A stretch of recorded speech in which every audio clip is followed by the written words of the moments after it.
이모 저예요, 서연이에요. 저 좀 살려주세요. 저 잡히면 죽어요, 이모. 입술에서는 피가 흐르고 온몸은 비에 젖어 있었습니다. 야, 어디가? 당장 들어와. 고함 소리가 뒤에서 들렸어요. 뒤돌아볼 수 없었어요. 멈추면 끝이었습니다. 안녕하세요. 저는 경북 김천 외곽에서 살고 있는 박정욱이라고 합니다. 이렇게 사연을 보내는 이유는 제 마음속에 숨겨왔던 비밀이 이제는 감당하기 힘들 정도로 커져버렸기 때문입니다. 시작 전에 구독과 좋아요, 어디서 듣고 계신지 댓글로 작성해 주세요. 이야기 바로 시작하겠습니다. 저는 지금 작은 단독주택에서 혼자 살고 있습니다. 사람들은 저를 그냥 평범한 요양보호사로 알고 있습니다. 실제로 저는 10년 넘게 어르신들을 돌보는 일을 해왔어요. 돈을 벌기 위해서라기보다는 그냥 그 일이 좋았어요. 하지만 사람들이 모르는 게 하나 있습니다. 밤마다 저는 작은 서재에 앉아서 장부를 펼칩니다. 정옥산업이라는 이름의 회사 보고서를 확인하죠. 공장 운영 현황, 상가 임대 수익, 직원들 월급 명세까지 꼼꼼하게 살핍니다. 제가 실질적인 대표이거든요. 수십억 원대 공장 하나, 대구에 상가 2채를 소유하고 있습니다. 어떻게 이렇게 됐냐고요? 젊었을 때 악착같이 일했습니다. 새벽부터 밤까지 공장에서 일하고 틈틈이 부동산 공부를 했어요. 운도 좀 따랐죠. 적절한 시기에 땅을 샀고 그렇게 모은 돈으로 작은 공장을 인수했고 성실하게 운영하다 보니 지금의 규모가 됐어요. 그런데 이상하게 들리시겠지만 저는 부자처럼 살고 싶지 않았습니다. 그냥 조용히 누군가를 돌보며 사는 게 더 편했습니다. 돈은 통장에 쌓여가고 저는 여전히 요양보호사로 일했죠. 왜 그랬을까요? 아마도 제 마음속 깊은 곳에 있는 죄책감 때문이었을 겁니다. 40년 전 20살이었던 저는 갓난아기를 품에 안고 울었습니다. 주변 사람들 모두가 반대했어요. 미혼모로 아이를 키우는 건 불가능하다고, 아이에게도 불행이라고 말했죠. 결국 저는 아이를 보냈습니다. 좋은 집으로 입양을 보냈어요. 그 아이가 바로 서연입니다. 서연이는 지금 제 조카로 알고 있습니다.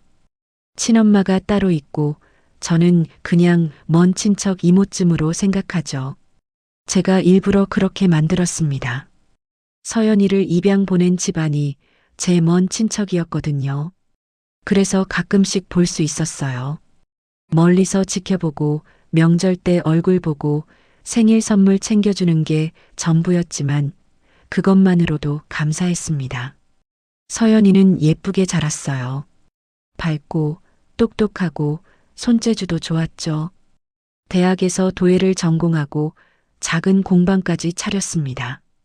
제가 몰래 자금을 좀 보탰죠. 서연이는 그것도 몰랐어요. 그냥 저축한 돈으로 차린 거라고 생각했을 겁니다. 그런데 3년 전 서연이가 결혼을 했습니다. 상대는 강도훈이라는 남자였어요. 보험 영업을 한다고 했죠. 처음 봤을 때부터 뭔가 마음에 들지 않았습니다. 눈빛이 차갑고 웃을 때도 진심이 느껴지지 않았어요. 하지만 서연이가 좋아하는 것 같아서 아무 말도 하지 않았습니다. 제가 뭐라고 할 입장도 아니었고요. 결혼 후 서연이는 조금씩 변했습니다. 전화 통화를 해도 목소리에 힘이 없었어요. 웃음소리도 줄어들었죠. 만나자고 하면 자꾸 핑계를 댔습니다. 바쁘다고, 시간이 안 된다고 말했어요. 처음에는 신혼이라 그런가 보다 했는데 시간이 지날수록 불안감이 커졌습니다. 그러던 어느 날 밤이었습니다. 서연이한테서 전화가 왔어요. 목소리가 떨리고 있었습니다. 이모 혹시 내일 시간 되세요?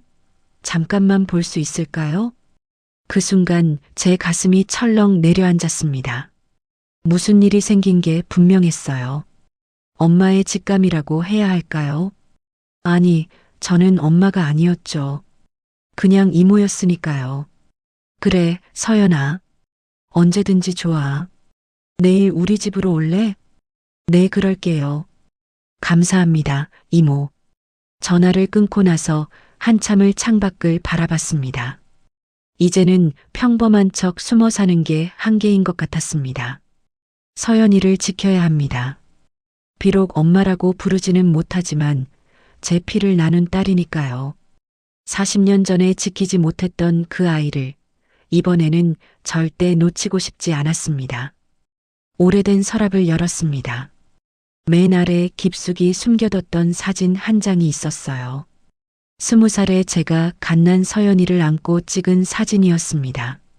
사진 속 저는 웃고 있었지만 눈가에는 눈물 자국이 남아 있었죠. 서연아, 이모가 지켜줄게. 이번에는 꼭. 그렇게 중얼거리며 사진을 다시 서랍에 넣었습니다. 밤은 깊어가고 제 마음속에는 예감이 자리 잡았습니다. 다음 날 아침 저는 평소보다 일찍 일어났습니다. 손이 자꾸 떨렸습니다. 무슨 일일까? 목소리가 왜 그렇게 떨렸을까? 11시가 되기 10분 전 대문 밖에서 발소리가 들렸습니다. 서연이었어요. 저는 얼른 앞치마를 벗고 현관문을 열었습니다. 서연아, 왔구나. 그런데 서연이의 모습을 보는 순간 제 심장이 멎는 것 같았습니다. 서연이는 긴팔 카디건을 입고 있었는데 날씨가 더운데도 소매를 손등까지 내리고 있었어요. 얼굴은 창백했고 눈가에는 다크서클이 짙게 깔려 있었습니다. 예전에 보던 그 밝은 서연이가 아니었어요. 이모, 안녕하세요. 목소리도 힘이 없었습니다. 저는 애써 웃으며 서연이를 안으로 들였어요. 어서 와. 배고프지? 이모가 호박전 부쳤다. 내가 좋아하는 거. 감사해요, 이모. 거실 소파에 앉은 서연이는 계속 소매를 만지작거렸습니다. 뭔가를 숨기려는 것처럼 보였어요. 저는 부엌에서 차를 가져오며 슬쩍 관찰했습니다. 서연이의 손등이 잠깐 보였는데 거기에 시퍼런 멍이 있었어요. 더 이상 참을 수가 없었습니다. 저는 차를 내려놓고 서연이 옆에 앉았어요. 서연아. 네, 이모. 손 좀 보자. 서연이는 깜짝 놀라며 손을 뒤로 뺐습니다. 하지만 저는 조심스럽게 서연이의 손목을 잡았어요. 그리고 천천히 소매를 걷어 올렸습니다. 손등에는 시퍼런 멍이 3군데나 있었습니다. 손목 안쪽에는 손가락 자국처럼 보이는 붉은 자국도 있었어요. 제 손이 떨렸습니다. 서연아, 이게 뭐니? 아, 그냥 제가 넘어져서요. 며칠 전에 문턱에 걸려서. 넘어진 거 확실하니? 서연이는 고개를 들지 못했습니다. 입술을 깨물며 눈물을 참고 있었어요. 저는 더 이상 묻지 않았습니다. 3초 정도 서연이의 떨리는 눈을 바라봤어요. 그리고 단호하게 말했습니다. 서연아, 너 힘들면 언제든지 이모한테 와라. 문은 항상 열려 있어. 알겠지? 그 말을 듣자 서연이의 눈에서 눈물이 주르륵 흘러내렸습니다.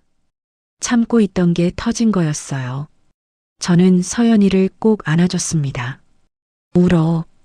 괜찮아. 여기서는 울어도 돼. 한참을 울던 서연이가 떨리는 목소리로 말했습니다. 이모, 저 사실은.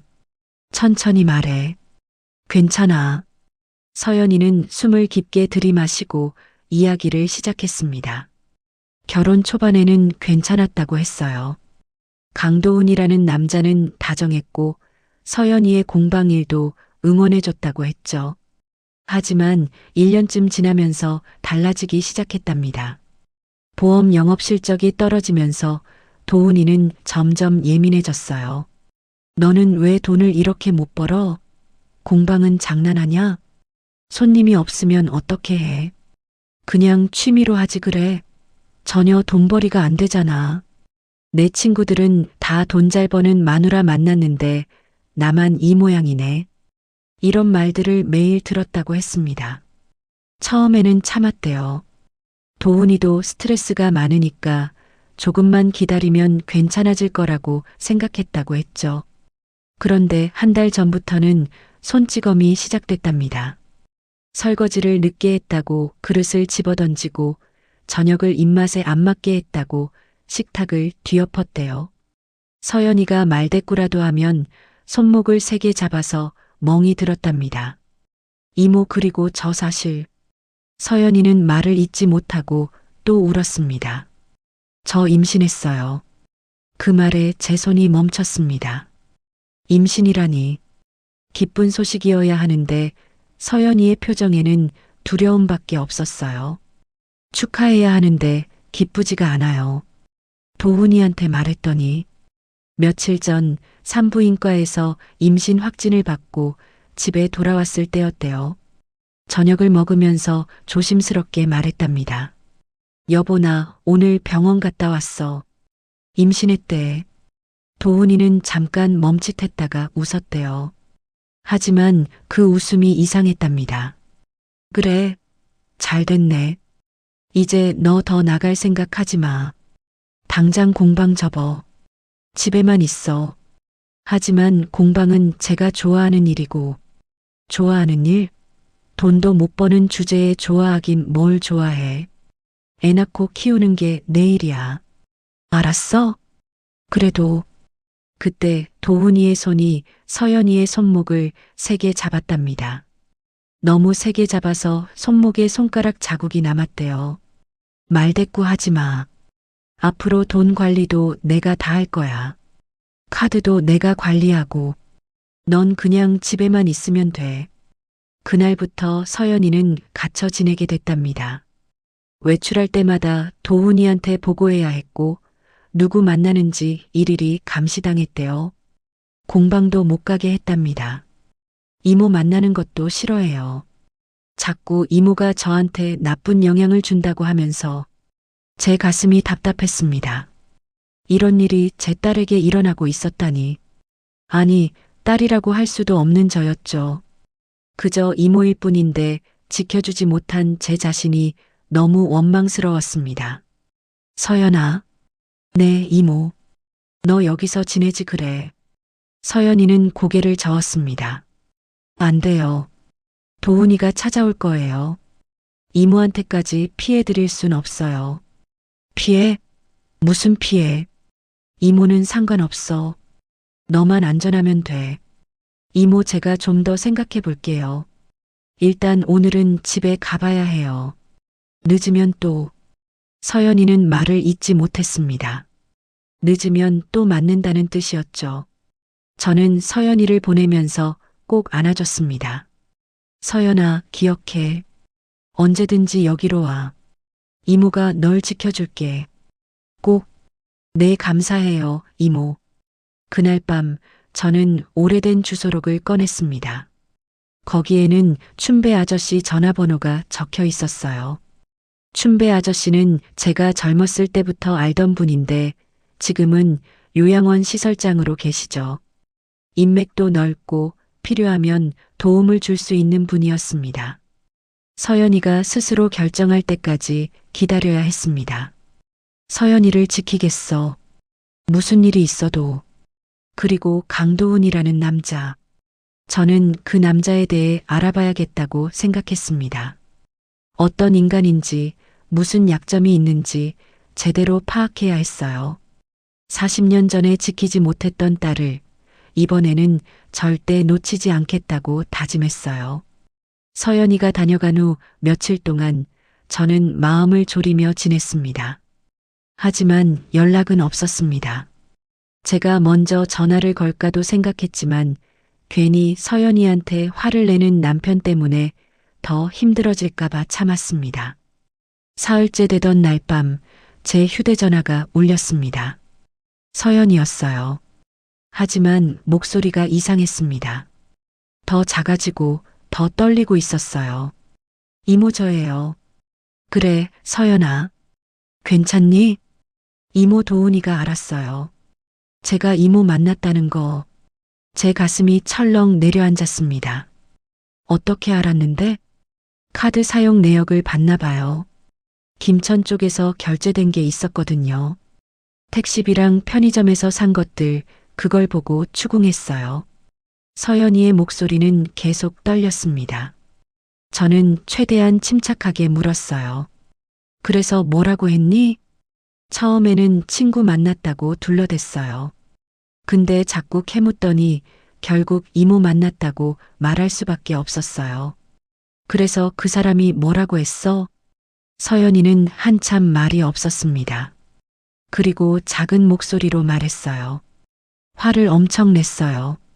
왜 이모를 만났냐고, 이모가 뭐라고 했냐고, 집안 이야기를 다 떠벌렸냐고.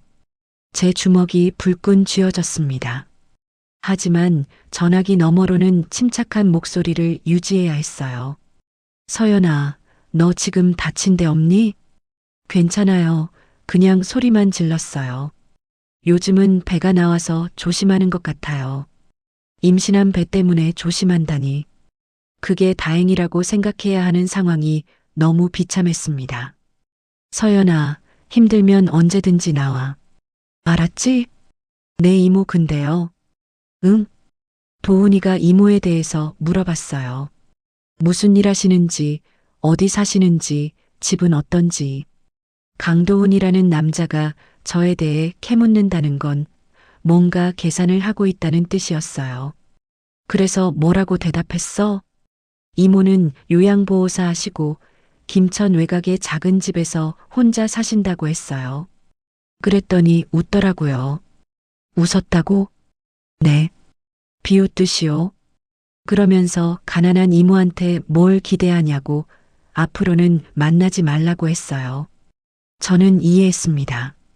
강도훈은 제가 돈 없는 평범한 노인이라고 판단한 거였어요. 그래서 안심한 거죠. 위협이 되지 않는다고 생각한 겁니다. 전화를 끊고 나서 저는 한참을 생각했습니다. 이제 강도훈은 저를 우습게 볼 겁니다. 오히려 그게 다행일 수도 있었어요. 경계를 풀고 본색을 더 드러낼 테니까요. 하지만 그 말은 곧 서연이가 더 힘들어질 거라는 뜻이기도 했습니다. 저는 더 이상 기다릴 수만은 없다고 생각했어요. 춘배 아저씨한테 전화를 걸었습니다. 여보세요, 아저씨. 저 정욱입니다. 오, 정욱이. 오랜만이네. 무슨 일이고? 아저씨, 혹시 사람 좀 알아볼 수 있어요? 강도훈이라고 대구 북구 쪽에서 보험 영업하는 사람인데. 춘배 아저씨는 잠깐 침묵했습니다. 그리고 조심스럽게 물었어요. 무슨 일인데? 그 사람이 누구냐? 서연이 남편입니다. 아, 서연이. 그 아이가 벌써 결혼을 했구나. 그런데 왜 남편을 조사하려고? 저는 간단하게 상황을 설명했습니다. 서연이가 맡고 있다는 것, 임신 중인데도 통제당하고 있다는 것. 춘배 아저씨는 한숨을 쉬었어요. 알았네. 내가 알아볼게. 며칠만 시간을 주게. 감사합니다, 아저씨. 나흘 후 춘배 아저씨한테서 전화가 왔습니다. 정호가 알아봤네. 어떻습니까? 좋지 않아. 그 친구 겉으로는 멀쩡해 보이는데 속은 완전히 썩었더라고.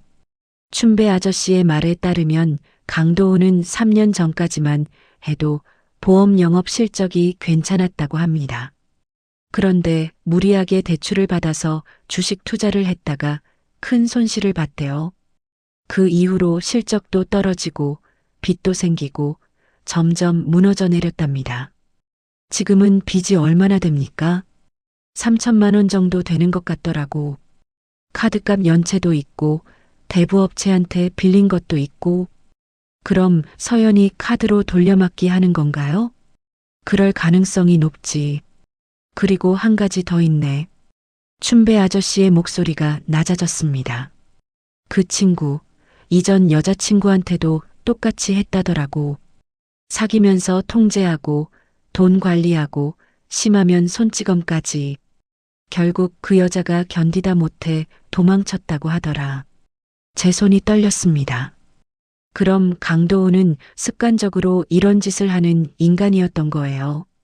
아저씨, 증거 같은 거 있습니까? 그건 좀 어렵네. 이전 여자친구는 신고도 안 하고 그냥 연락을 끊었다고 하더라고.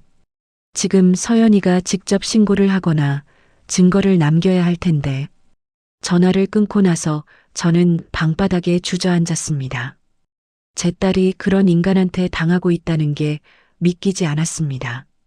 그날 밤 서연이한테서 또 전화가 왔습니다. 목소리가 더 떨리고 있었어요. 이모, 저 오늘 많이 맞았어요. 뭐라고? 왜? 무슨 일이 있었니? 저녁을 늦게 차렸다고, 그리고 집안 청소가 제대로 안 됐다고 뺨을 맞았어요. 저는 더 이상 참을 수가 없었습니다. 서연아, 지금 당장 나와.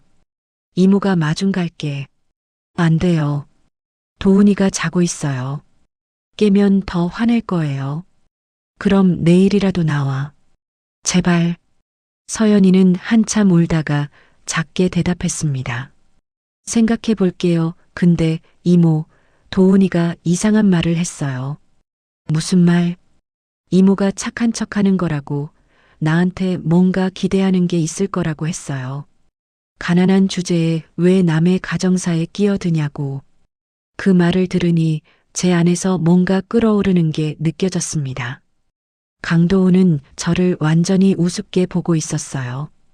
그리고 그 착각 속에서 더욱 대범하게 서연이를 괴롭히고 있었습니다. 강도훈 씨, 저를 가난한 요양보호사로 알고 계세요. 그 착각이 나중에 얼마나 큰 후회가 될지 그때 가서 알게 되실 겁니다. 저는 서랍을 열고 정옥산업 서류를 꺼냈습니다. 회사 등기부등본, 상가 소유권 증서, 통장 잔고 증명서, 모두 제 이름으로 되어 있었어요. 제가 쌓아온 것들이었습니다. 서연아, 조금만 참아라. 이모가 아니, 엄마가 지켜줄게. 반드시. 그날 밤부터 저는 계획을 세우기 시작했습니다. 그날 이후로 일주일 정도 지났을 때였습니다. 저는 매일 휴대전화를 손에 쥐고 살았어요. 그날 밤은 비가 억수로 쏟아지고 있었습니다. 장마철이라 며칠째 비가 계속됐는데 그날 밤은 유난히 심했어요. 천둥 소리도 요란하게 울렸습니다. 저는 창밖을 보며 걱정이 됐어요. 서연이는 괜찮을까? 임신한 몸인데 이런 날씨에 무리하진 않을까? 밤 11시쯤 됐을 때였습니다. 휴대전화가 울렸어요. 서연이었습니다. 하지만 전화를 받는 순간 제 심장이 멎는 것 같았어요. 이모. 서연아, 무슨 일이야? 전화 너머로 남자 목소리가 들렸습니다. 강도훈이었어요. 누구한테 전화하는 거야? 당장 끊어. 이모 살려주세요. 그리고 전화가 끊겼습니다.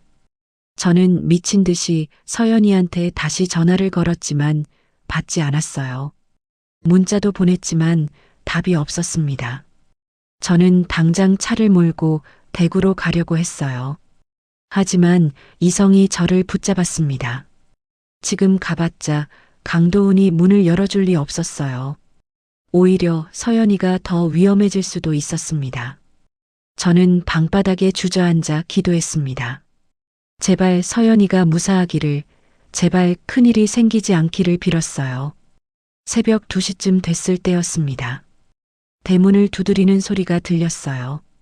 저는 얼른 현관으로 뛰어갔어요. 누구세요? 이모 저예요. 서연이에요. 문을 여는 순간 저는 그 광경을 평생 잊을 수 없을 것 같습니다.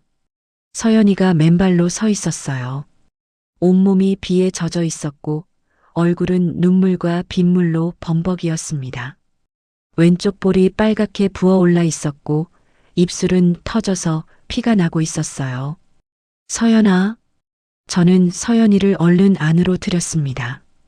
서연이는 제 품에 안기자마자 무너져 내렸어요. 온몸이 떨리고 있었습니다. 괜찮아. 이제 안전해. 여기는 안전해. 저는 서연이를 욕실로 데려가 따뜻한 물수건으로 얼굴을 닦아줬습니다. 그리고 마른 옷으로 갈아입혔어요. 서연이는 계속 떨면서 울기만 했습니다. 한참을 울고 난 뒤에야 이야기를 시작했어요. 그날 저녁 강도우는 술을 마시고 집에 들어왔답니다. 요즘 들어 거의 매일 술을 마시고 온다고 했어요. 실적이 안 나오니까 스트레스가 심하다면서요. 아, 밥 차려. 서연이는 서둘러 저녁을 차렸답니다. 된장찌개에 제육볶음, 계란말이까지 준비했대요. 하지만 강도우는 한 숟가락 먹더니 상을 밀쳐버렸답니다. 이게 뭐야? 짜기만 하고. 너 요리도 제대로 못해? 미안해, 다시 할게. 다시 하긴 뭘 다시 해. 매일 이 모양이야. 돈도 못 버는 주제에 밥도 제대로 못해? 서연이는 쏟아진 반찬들을 치우려고 몸을 굽혔답니다. 그런데 배가 불러서 움직임이 느렸대요. 그걸 본 강도훈이 화를 냈답니다. 아, 뭐하냐? 빨리 안 치워. 지금 치우고 있잖아. 말대꾸야? 임신했다고 왕이야? 이게 어디서 말대꾸를 해? 너 더 맞아봐야 정신 차리겠어? 그때 강도훈의 손이 서연이의 뺨을 후려쳤답니다. 너무 세게 맞아서 서연이는 바닥에 넘어졌대요. 임신한 배를 감싸며 쓰러졌답니다. 배가. 그게 내 새끼가 맞긴 한 거야? 요즘 너 맨날 어디 나가고 싶어 하잖아. 혹시 바람 피운 거 아니야? 무슨 소리야, 나는 집에만 있었잖아. 집에만 있었어? 그럼 지난주에 김천 간 건 뭐야? 카드 사용 내역 다 나오던데. 서연이는 그제야 알았답니다. 강도훈이 계속 카드 사용 내역을 감시하고 있었다는 거리요. 그건 이모 만나러 간 거야. 한 번밖에 안 갔어. 이모, 그 가난한 늙은이, 거기 가서 뭐 했어? 우리 집안 이야기 다 떠벌렸지. 아니야. 그냥 차 마시고 왔어. 강도훈은 서연이의 머리채를 잡았답니다. 그리고 소리쳤대요. 거짓말하지 마. 너 틀림없이 우리 집안 망신시키고 다니는 거지.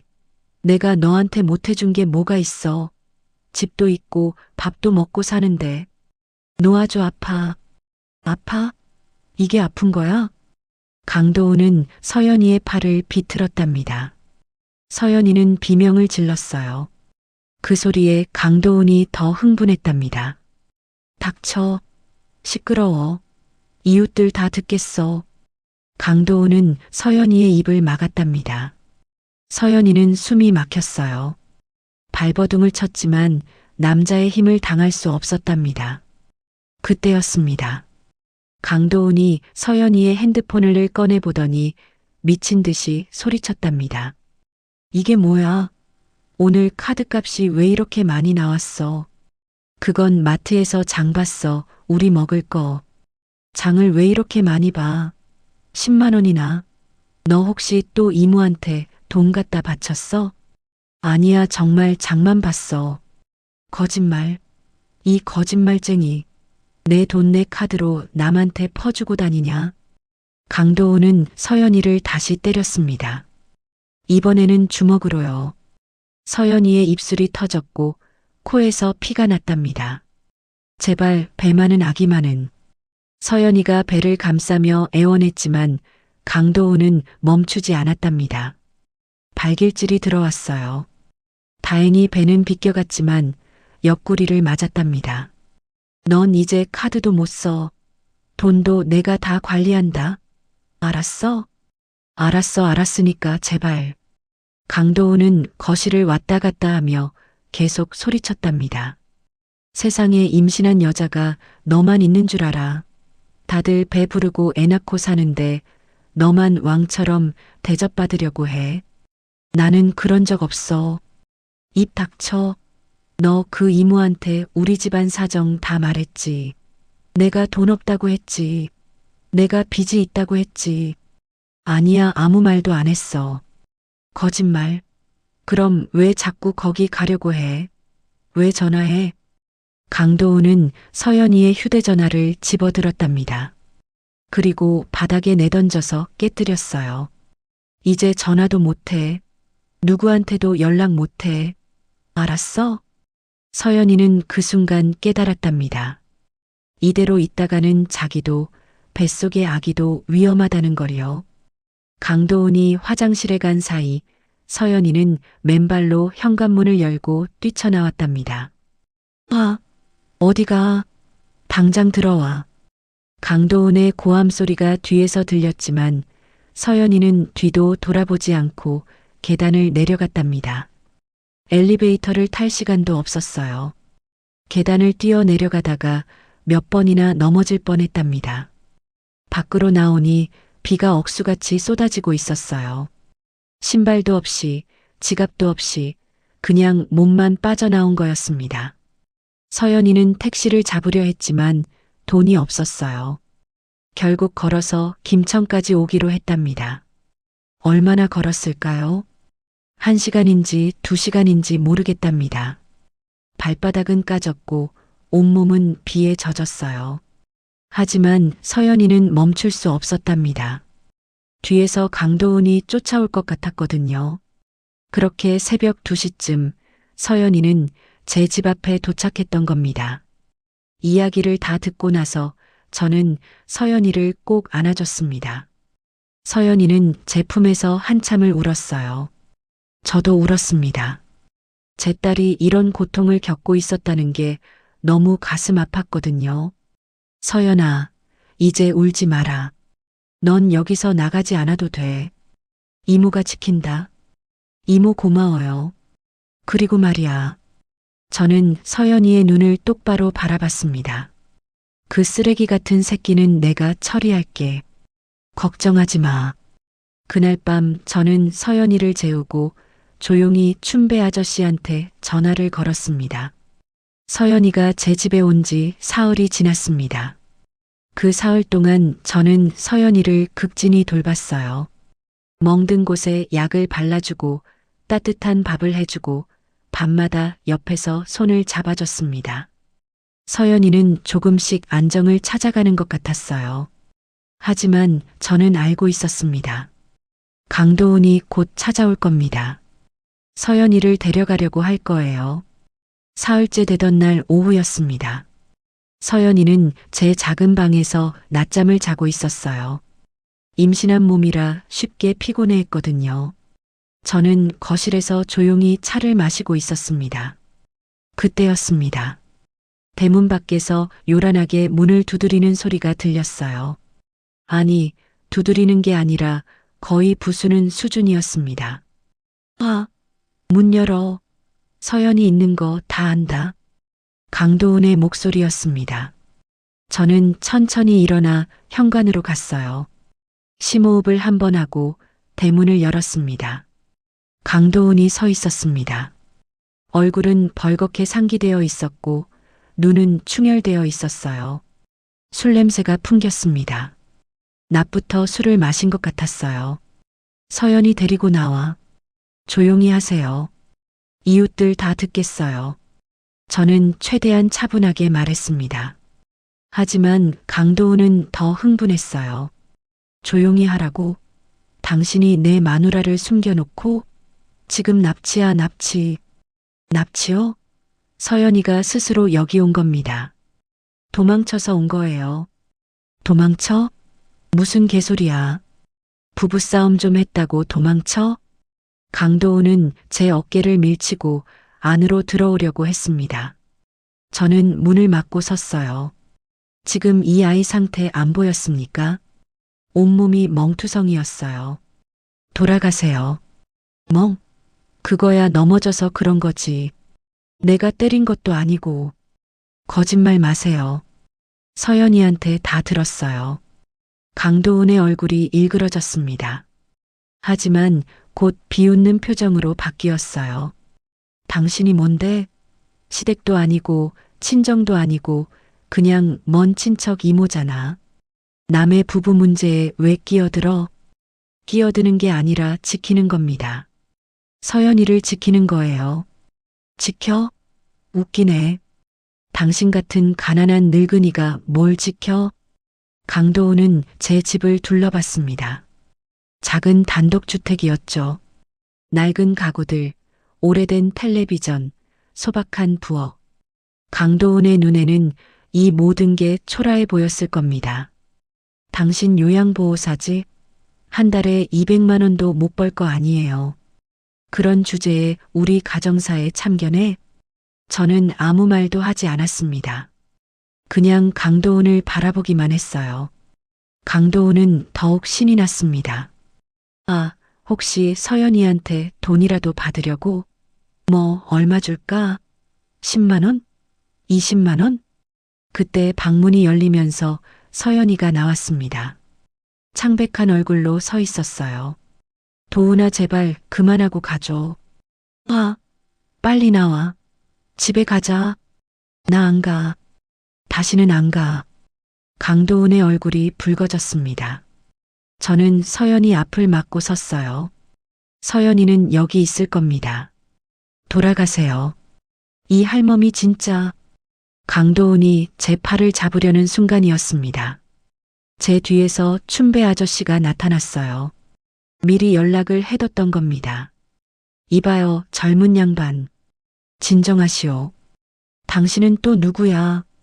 나는 이 집 친구고. 지금 상황을 다 보고 있소. 더 소란 피우면 경찰 부를 거요. 강도훈은 잠깐 주춤했습니다.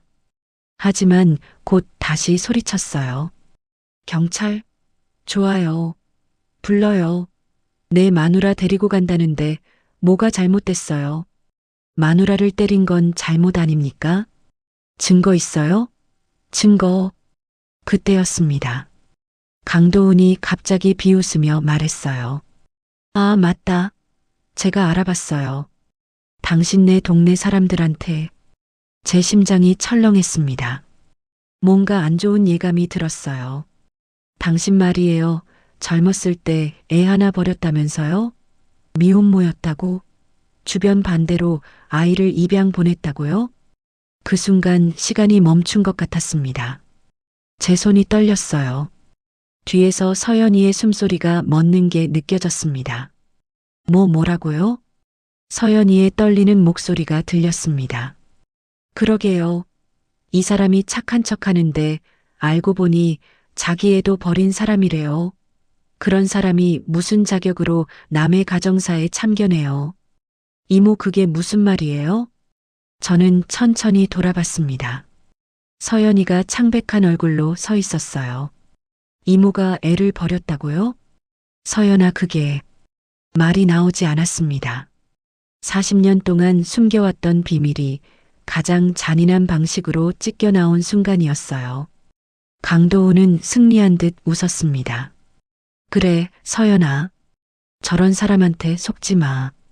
자기 자식도 버린 사람이 무슨 정이 있겠어. 그냥 외로워서 널 이용하는 거야. 닥쳐요. 제 목소리가 낮게 깔렸습니다. 하지만 이미 늦었어요. 서연이의 눈에는 배신감이 가득했습니다. 이모, 정말이에요? 정말 애를 버렸어요? 저는 아무 말도 할 수 없었습니다. 그저 눈을 감았어요. 강도훈이 서연이의 팔을 잡았습니다. 가자, 서연아. 저런 사람한테 속을 필요 없어. 하지만 서연이는 움직이지 않았습니다. 저를 바라보며 물었어요. 이모, 대답해 주세요. 정말인가요? 제 입술이 떨렸습니다. 눈물이 흘러내렸어요. 그리고 작은 목소리로 대답했습니다. 미안하다, 서연아. 그 말은 인정이었습니다. 서연이의 얼굴에서 모든 빛이 사라졌어요. 강도훈은 서연이를 데려가려고 했습니다. 하지만 서연이는 강도훈의 손을 뿌리치고 다시 방으로 들어가 문을 잠갔어요. 강도훈은 한참을 소리쳤지만 결국 포기하고 돌아갔습니다. 방문 안에서는 아무 소리도 들리지 않았습니다. 저는 문 앞에 서서 조심스럽게 불렀어요. 서연아, 문 열어줄래? 대답이 없었습니다. 저는 바닥에 주저앉았습니다. 문 하나를 사이에 두고 제 딸이 울고 있을 거라는 걸 알면서도 아무것도 할 수 없었어요. 춘배 아저씨가 제 어깨를 두드렸습니다. 정우가 오늘은 혼자 있게 해주게. 내일 다시 이야기해봐. 그래야 할까요? 그래. 애도 충격이 클 거야. 시간이 필요해. 춘배 아저씨가 돌아가고 저는 거실 소파에 앉아 밤을 지샜습니다. 방에서는 여전히 아무 소리도 들리지 않았어요. 다음 날 아침이 됐습니다. 저는 아침밥을 차려놓고 방문 앞에서 말했어요. 서연아, 밥 차렸다. 나와서 먹어라.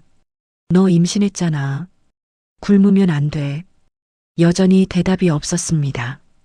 저는 한숨을 쉬며 부엌으로 돌아왔어요. 점심때도 저녁때도 마찬가지였습니다. 서연이는 방에서 나오지 않았어요. 이틀째 되던 날 저는 더 이상 참을 수가 없었습니다. 임신한 몸으로 이틀이나 굶다니 아기에게도 안 좋을 게 분명했어요. 저는 서랍을 열고 오래된 사진첩을 꺼냈습니다.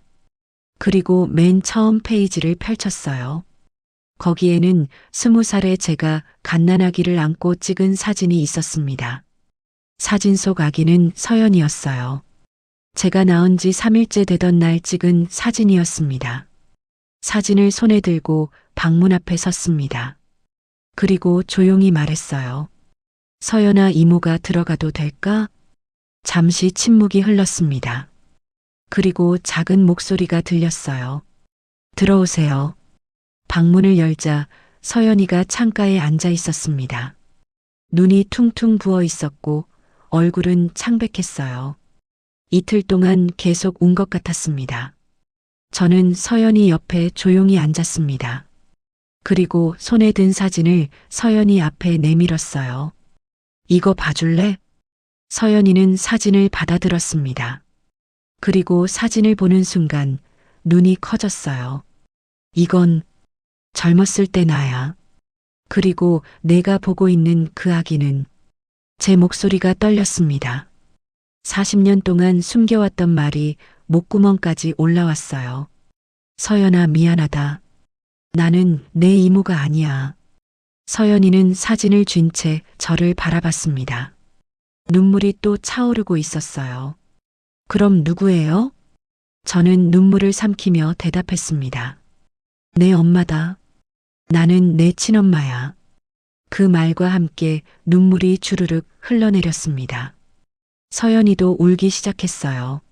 하지만 서연이의 울음에는 분노가 섞여 있었습니다. 왜 버렸어요? 미안해.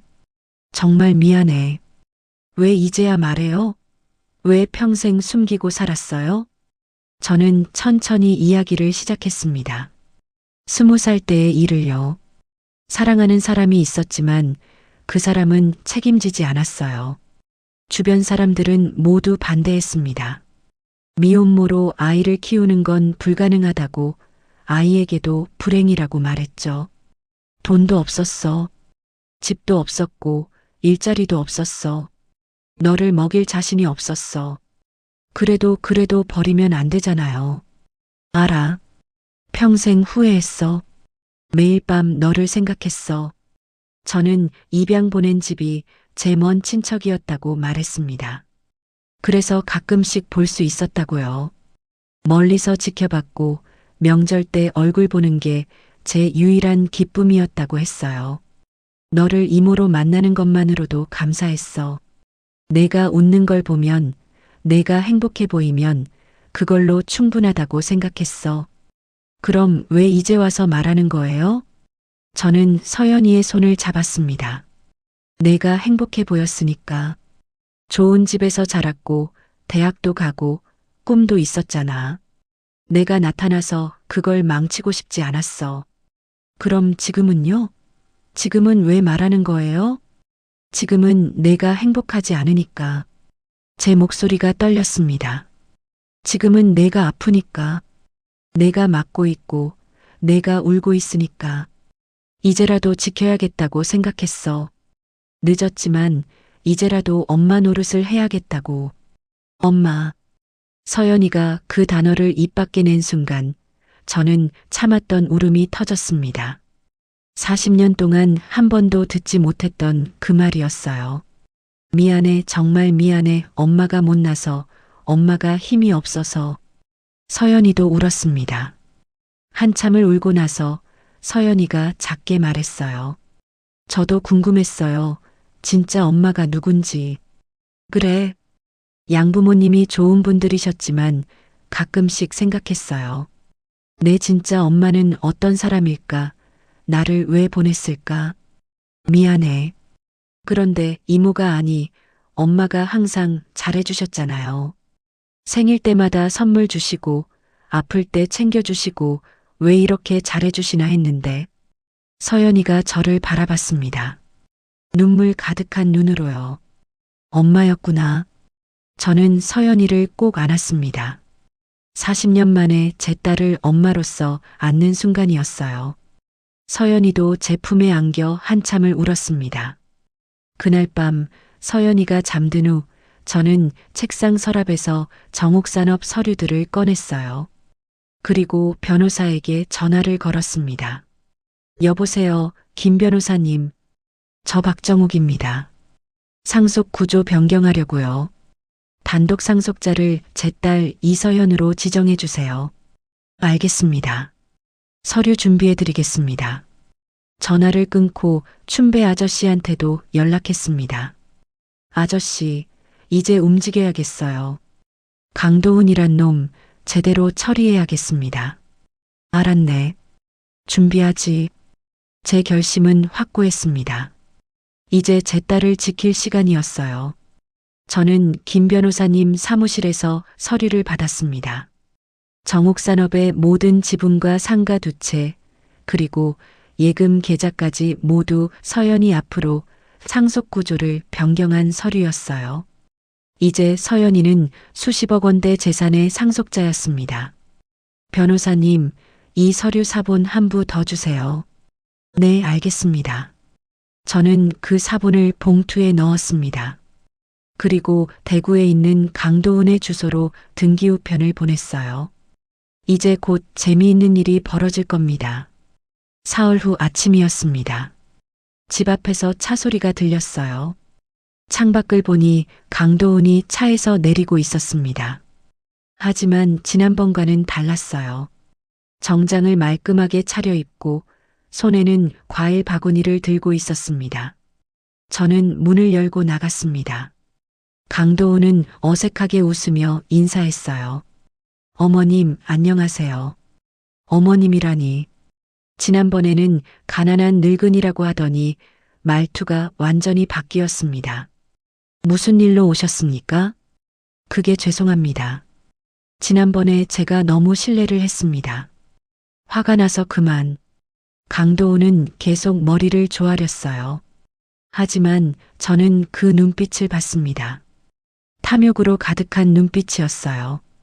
제가 보낸 서류를 받았구나 하고 바로 알았습니다. 들어오세요. 거실로 안내했습니다. 강도훈은 소파에 앉으며 주변을 두리번거렸어요. 어디 귀한 게 없나 찾는 것 같았습니다. 어머님, 정옥산업이라는 회사가 어머님 거라고 들었는데. 그렇습니다. 그럼 대구에 있는 상가 두 채도 제 겁니다. 강도훈의 얼굴이 환해졌습니다. 하지만 곧 걱정스러운 표정을 지었어요. 어머님, 그럼 서연이가 상속자라는 게 사실입니까? 사실입니다. 제 전 재산은 서연이한테 갑니다. 강도훈은 잠시 침묵했습니다. 머릿속으로 뭔가 계산하고 있는 게 분명했어요. 서연이가 상속받으면 결국 자기가 그 돈을 쓸 수 있다고 생각하는 것 같았습니다. 어머님, 제가 지난번에 너무 실례했습니다. 사실 저도 스트레스가 많아서 그랬습니다. 부부싸움은 칼로 물베기라고 하잖습니까? 이제 서연이랑 잘 지내겠습니다. 그래요? 잘 지낸다는 게 서연이를 때리지 않겠다는 뜻입니까? 강도훈의 얼굴이 굳었습니다. 그건 오해입니다. 제가 실수로 밀친 건데 서연이가 넘어진 거고. 거짓말 마세요. 서연이 온몸에 멍이 있었습니다. 입술도 터졌고요. 어머님, 그건. 그때 방문이 열리며 서연이가 나왔습니다. 강도은을 보는 순간 서연이의 얼굴이 창백해졌어요. 서연아, 우리 집에 가자. 내가 잘못했어. 앞으로 잘할게. 서연이는 고개를 저었습니다. 싫어. 나 안 가. 서연아, 우리 부부잖아. 그리고 너 뱃속에 내 아기도 있고 그 아기 때문에라도 안 가. 나 그런 아빠 밑에서 아기 키우고 싶지 않아. 강도은의 표정이 일그러졌습니다. 하지만 제 앞이라 참는 것 같았어요. 어머님, 설득 좀 해주세요. 서연이는 제 아내입니다. 집에 돌아가야죠. 서연이는 여기 있을 겁니다. 돌아가세요. 어머님, 이러시면 안 됩니다. 서연이가 상속받을 재산은 결국 저희 부부 재산 아닙니까? 드디어 본색이 드러났습니다. 저는 차분하게 말했어요. 재산 때문에 오셨습니까? 아, 아닙니다. 그게 아니라 솔직히 말씀하세요. 서연이가 재산 상속받으면 그걸 쓰려고 온 거 아닙니까? 강도훈은 더 이상 숨기지 않았습니다. 당연하지 않습니까? 부부는 재산을 공유하는 겁니다. 그리고 어머님, 저도 어머님 사위 아닙니까? 사위요? 저는 천천히 일어났습니다. 그리고 서재에서 서류 몇 장을 가져왔어요. 이게 뭔지 아십니까? 그게 뭔데요? 춘배 아저씨가 조사한 겁니다. 당신 빚이 3천만 원이더군요. 카드값 연체, 대부업체 대출 다 나와 있습니다. 강도훈의 얼굴이 하얗게 질렸습니다. 그리고 이건 당신이 서연이한테 한 일들입니다. 폭행, 협박, 금전 통제, 병원 진단서도 있고 사진도 있습니다. 그건 어떻게 해? 서연이가 병원에 갔었습니다. 진단서 받아뒀어요. 그리고 몸에 있던 멍들도 다 사진으로 찍어뒀고요. 제가 춘배 아저씨한테 부탁해서 미리 준비해 둔 겁니다. 서연이를 데리고 병원에 가서 상해 진단서를 받았고 증거 사진도 남겼어요. 그리고 한 가지 더. 저는 또 다른 서류를 꺼냈습니다. 이전 여자친구 박지영 씨 증언서입니다. 당신이 그 사람한테도 똑같이 했다더군요. 뭐라고요? 춘배 아저씨가 그분을 찾아냈습니다. 이번에는 증언하겠다고 하시더군요. 강도훈은 완전히 당황했습니다. 손이 떨리고 식은땀이 흘렀어요. 이건 협박입니다. 협박이 아닙니다. 사실을 말하는 겁니다. 저는 강도훈 앞에 서류를 내밀었습니다. 당신은 이제 두 가지 선택이 있습니다. 첫째, 서연이와 조용히 이혼하고 사라지는 것. 둘째, 이 서류들을 경찰에 제출하고 법정에서 만나는 것. 이럴 수가. 그때 밖에서 차 소리가 들렸습니다. 춘배 아저씨가 경찰 2명과 함께 들어왔어요. 정호가 경찰분들 모셔왔네. 감사합니다, 아저씨. 저는 경찰에게 서류를 건넸습니다. 이 사람이 제 딸을 폭행하고 협박했습니다. 증거는 다 여기 있습니다. 경찰관이 서류를 확인하더니 강도훈을 바라봤어요. 강도훈 씨, 동행 부탁드립니다. 안 됩니다. 이건 말도 안 돼요. 내 재산이에요. 서연이는 내 마누라고. 강도훈이 미친 듯이 소리쳤지만 경찰은 그의 손에 수갑을 채웠습니다. 강도훈 씨, 폭행 및 협박 혐의로 동행 조사하겠습니다. 강도훈은 끌려가면서도 계속 소리쳤어요. 안 돼. 내 계획이, 내 돈이. 하지만 이미 끝이었습니다. 저는 서연이를 꼭 안아줬어요. 이제 괜찮아. 다 끝났어. 서연이는 제 품에서 한참을 울었습니다. 안도의 눈물이었어요. 그날 이후로 많은 일들이 있었습니다. 강도훈은 폭행과 협박 혐의로 재판을 받았어요. 이전 여자친구 박지영 씨도 증인으로 나섰고 결국 강도우는 징역 1년에 집행유예 2년을 선고받았습니다. 동시에 서연이와의 이혼도 성립됐어요. 서연이는 제 집에서 지내며 천천히 마음의 상처를 치유해 갔습니다. 처음에는 밤마다 악몽을 꾸었어요. 강도훈이 쫓아오는 꿈 맞는 꿈을 꾸며 소리 지르곤 했습니다. 그럴 때마다 저는 서연이 방으로 가서 손을 잡아줬어요. 괜찮아, 서연아. 엄마가 여기 있어. 이제 안전해. 엄마. 서연이가 저를 엄마라고 부를 때마다 제 가슴이 먹먹해졌습니다.